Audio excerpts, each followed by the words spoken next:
firman Tuhan dikatakan bahwa roh yang ada dalam diri kita lebih besar. Amin.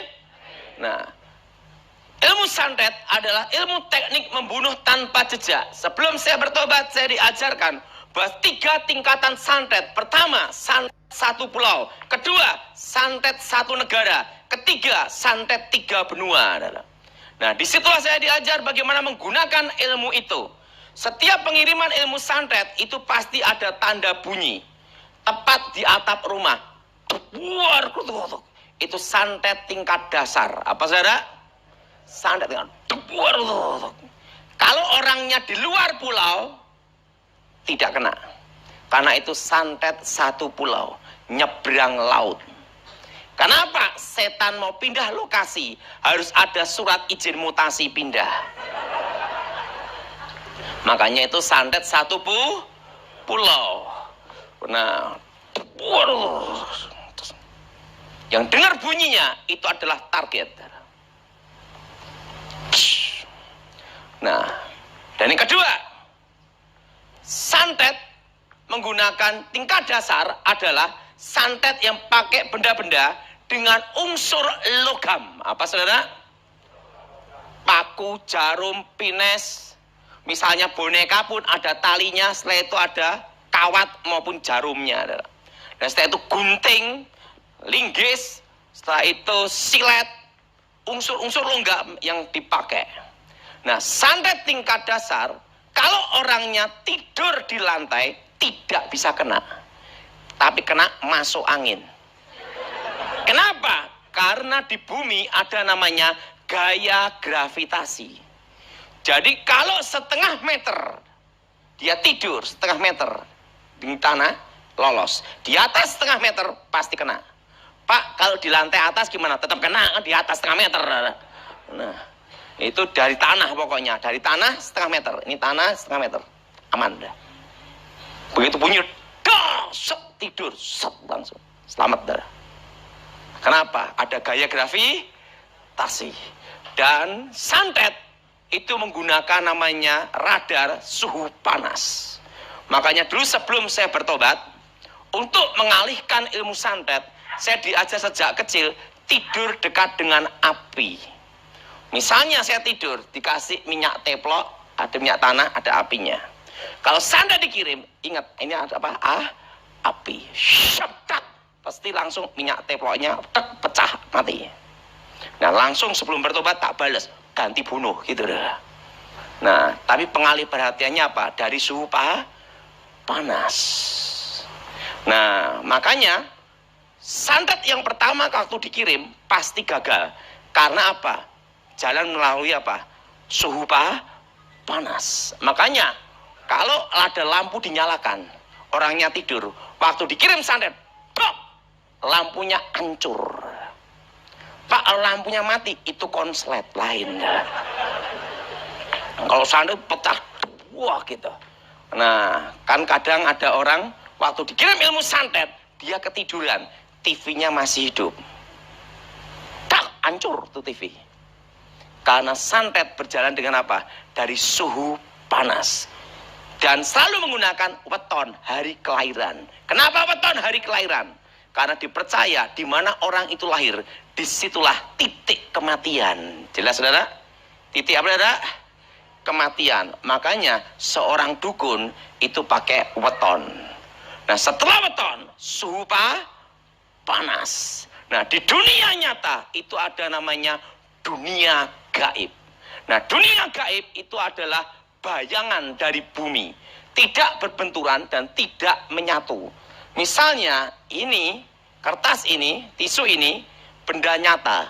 Begitu masuk alam gaib, lenyap. Tapi volume benda ini tetap ada. Tidak dibatasi ruang dan waktu. Nah, setelah itu masuk tubuh manusia, dikembalikan ke alam nyata. Langsung di sini ada paku, jarum, pines. Makanya dulu sebelum bertobat, pertama kali saya mengenal adalah apa? Umur 9 tahun, dunia gaib dulu. Dunia gaib ini tidak dibatasi ruang dan waktu. Jadi unsur logam, paku, jarum, pines, dibacain mantra, weng, vitamin komplit. Nah, setelah itu masuk alam gaib. Volume dan jenis bendanya hilang. masuk dalam tubuh manusia, lep. Ingat, suhu panas. Berdasar apa saudara? Suhu panas. Dari suhu panas, set, kembalikan ke alam nyata, plak. Maka orang kena santet di perutnya bisa ada paku jarum pines, unsur logam. Jelas? Jelas? Yang ketiga, ingat, berdasar apa? Suhu apa? Suhu panas. Yang keempat, waktu santet tingkat dasar dikirim, maka hewan-hewan akan mati mendadak. Tikus-tikus bisa mati langsung. Ikan satu kolam, lep, mati. Pak, kalau burungnya setiap hari mati satu itu apa? Itu bukan kena santet, flu burung. Kalau santet itu dalam satu malam mati semua. Jelas? Jelas? Satu malam tuh bus mati semua. Hewan-hewan mati mendadak. Nah, setelah hewan-hewan mati mendadak, yang kelima, perut, kepala, tangan bengkak. Tapi dicek darah tidak ada penyakitnya. Tapi begitu di rongsen kelihatan paku jarum pinesnya unsur logam. Makanya orang pasang susu di rongsen kelihatan susuknya. Kalau emas kelihatan emasnya. Nah, kalau nyantet seorang dukun pasti tidak pakai emas. Kenapa? Rugi. Pasti kasih apa-apa? Paku, jarum, silet, pines, pokoknya yang unsur logam besi-besi murah-murahan. Nggak mungkin dikasih emas. Kenapa? Dikasih kawat emas, begitu keluar dijual. Nah, itu langsung. Nah, dan ingat, dicek dokter, di rongsen. Waktu dicek tidak ada penyakitnya. Begitu di rongsen, unsur logam di bagian pembengkaannya. Kalau kena mulut langsung gini, bengkak darah. Rongsen unsur logam semua. Nah, jelas? Jelas? Nah, yang kelima ini ya. Jadi ingat, dicek dokter tidak ada penyakitnya. Yang keenam, waktu malam Jumat tepatnya jam 12, jam 1, jam 2 akan ada bola api merah menyala. Nah, dari bola apinya kelihatan pengirimnya arah sana. Oh, berarti aliran ini. Oh, pengarah sana. Oh, sana. Itu pasti ada bola api. Apinya merah nyala. Jelas? Jelas? Apinya berada?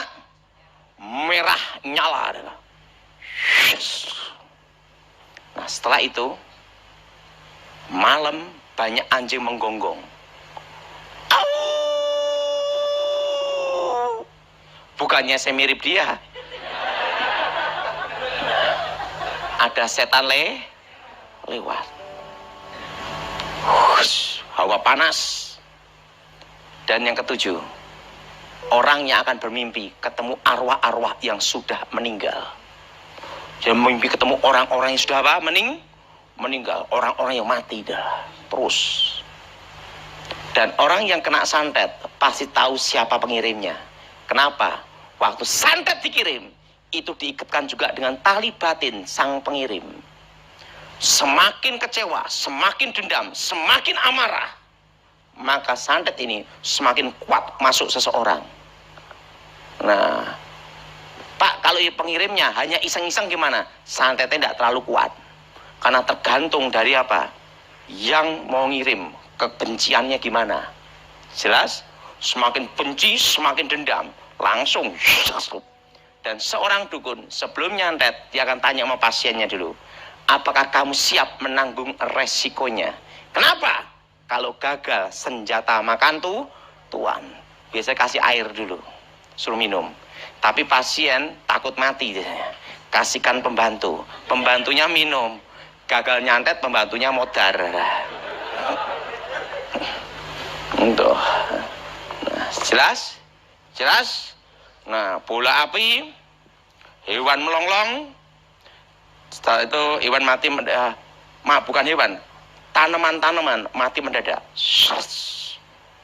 Kering. Itu ada hawa jahat. Tanaman-tanaman kering langsung. Keringnya itu dari atas sampai ke bawah. Itu tingkat dasar. Artinya apa? Hawa jahat. Pak, kalau keringnya di tengah angus, itu kesambar petir. Kalau santet itu, maaf, tingkat dasar itu bukan hewan, tapi apa? Tanaman. Itu mati mendadak. Menyerap energi kehidupan. Nah, soal sudah kena kasus santet seperti ini, bagaimana cara menanganinya? Nah, mobil sebagus apapun, tidak ada bahan bakar, mogok. Betul? Betul? Ilmu santet itu mengambil energi dari kebencian, kepahitan, dendam, kesumat. Suatu kali ada seorang kepala geng Ambon minta tolong saya. Tiba-tiba di atap rumahnya, setelah letusan pohon di depan rumahnya angus. Ingat, kalau santet itu angusnya dari atas ke bawah sampai akar dalam satu malam toh kering. Dan tiba-tiba kepala geng ini langsung ketakutan. Setelah itu sakit, antara hidup dan mati. Dia kebingungan sendiri. Waktu saya dipanggil datang, saya lihat, Bapak, ini ilmu santet. Santet dari mana? Tangerang, Banten. Kok tahu Pak Daud? Ini pasti pengirimnya dari aliran ini. Kok tahu Pak? Dari jenisnya. Semua bisa dikenal dari apa? Jenis ini, aliran ini, pasti jenisnya ini. Pak, bagaimana cara supaya saya sembuh? Kamu harus mengampuni orang yang menyantet kamu. Kenapa? Semakin engkau kecewa, semakin engkau dendam, semakin akar pahit. Maka kekuatan ilmu santet itu semakin mempercepat merenggut nyawa. Saya pasti ampuni Pak. Kenapa? Karena salah satu keluarga mereka saya bunuh, gitulah. Makanya keluarganya ngamuk Pak. Saya dikirim ini. Karena secara hukum saya tidak ada bukti. Saya main bersih Pak. Saya ngomong, kau harus bertobat. Kamu harus ampuni orang keluarganya yang nyantet kamu. Saya ampuni Pak. Oke, saya doain. Dalam nama Yesus. Orangnya gemuk hitam. Saya tumpang tangan dia roboh. Saya ikut roboh. Kenapa? Berat banget ya. Saya suruh bablak, rame-rame roboh malah. Nah, dan kelemahan ilmu santet adalah yang kedua. Waktu mimpi ketemu orang yang sudah mati, jangan percayai itu arwah mereka. Baru bisa lolos. Selama mempercayai itu arwah mereka, maka roh itu merenggut nyawa. Tapi kalau tidak mempercayai itu arwah mereka, lolos. Jelas? Jelas?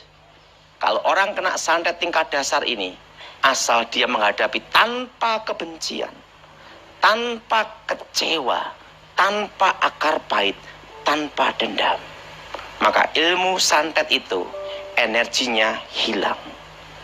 Karena menyerap energi dari kepahitan, kebencian, dendam manusia. Jelas? Jelas?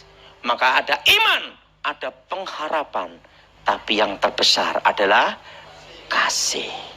Nah, kalau orang yang bukan Kristen lakukan dua ini, dijamin dalam 6 sampai maksimal 1 tahun pasti sembuh. Bukan Kristen tapi kalau kita orang Kristen ada kelebihan, yaitu kita punya kuasa dalam nama Yesus. Nah, kalau ada yang kena santet bagian kepala atau perut, tumpang tangan, ikuti saya semua, darah Yesus. Ikuti saya semua, darah Yesus. Hancurkan roh-roh jahat. Darah Yesus. Hancurkan mantra-mantra. Darah Yesus. Sucikan dalam nama Yesus. Segala roh-roh jahat, roh setan, roh gelap keluar dalam nama Yesus. Santet kalau keluar itu pasti melalui lubang-lubang mulut, telinga, hidung dan buang air besar atau dari kulit. Dan waktu keluar terasa sakit. Pak, kalau keluar tanpa sakit itu gimana? Itu tipuan, teknik sulap. Misalnya telur digosok-gosok, tok, keluar paku jarum, itu palsu. Kok tahu Pak Daud? Dulu praktek. Itu teknik sulap aja. Nah, sebelum saya bertobat, saya belajar itu juga, tapi tidak mempraktekkannya. Guru saya ngomong, waktu saya belum bertobat, ingat, sebagai ahli ilmu hitam, kamu jangan goblok. Harus tahu ilmu palsu juga. Karena di masyarakat 95% itu palsu. Jarang ada santet yang asli. Itu hanya 5%. Karena untuk memasukkan unsur logam ke dalam tubuh manusia, harus ada kekuatan powerful yang penuh untuk masuk. Gitu dah. Jelas? Dan tidak semua dukun punya kemampuan itu. Makanya seorang dukun, karena belum tentu punya kemampuan itu, maka menggunakan teknik tipuan. Telur digosok, nanti dukunnya pegang-pegang gini, pluk, keluar kerikil, keluar keris, keluar tombak, keluar unsur logam. Itu palsu. Nah, apalagi dukunnya gini, pegang gini, keluar kemenyan, jarum, palsu, 1000%. Kok tahu? Praktek. Nah, jelas? Jelas? Nah, kalau dukunnya ngomong gini, nanti kamu ke rumah nanti ada sesuatu di bantal. Begitu pulang ke rumah, bantal dibuka, ada boneka kawat jarum. Itu palsu juga. Yaitu apa? Bantuan jin. Jin disuruh datang ke sana, bawa boneka itu, tapi boneka dari dukunnya sendiri. Untuk ditaruh di sekitar rumah atau di dalam tanah. Kenapa dukunnya lakukan itu, minta bantuan jin? Karena tidak semua dukun punya kemampuan untuk memasukkan unsur logam ke dalam tubuh.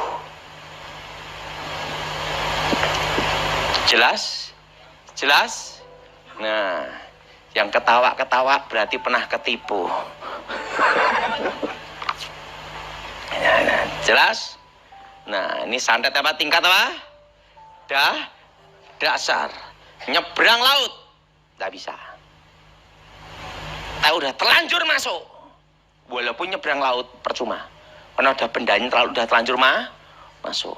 Biasanya kalau benda itu dari alam gaib masuk ke alam gaib, keluar juga masuk alam gaib lagi.